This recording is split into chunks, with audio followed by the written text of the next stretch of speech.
ఈరోజు ముక్కోటి ఏకాదశి కదండి. అందరికీ ముక్కోటి ఏకాదశి శుభాకాంక్షలు.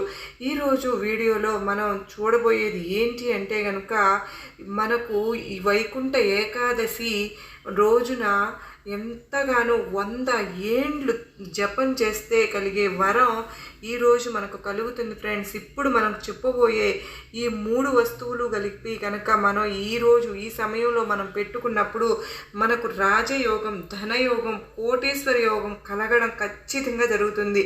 ఇక ఆ 3 వస్తువులు ఏంటి అనేది, ఏం చేయాలి అనేది పూర్తిగా మనం ఈ వీడియోలో షేర్ చేసుకోబోతున్నాను ఫ్రెండ్స్. ముందు ఈ ఛానల్ని ఎవరైతే మొదటిసారిగా చూస్తూ ఉన్నారో ప్లీజ్ అండి, తప్పకుండా సబ్స్క్రైబ్ చేసుకుని మీకు వీడియో కనుక నచ్చినట్లయితే లైక్ చేసి మరొకంతమందికి షేర్ చేయండి. ఏకాదశి వెంకటేశ్వర స్వామిని, విష్ణు భగవాన్ను ప్రీతికరంగా పూజించే ఒక సంవత్సరంలో అతి ముఖ్యమైన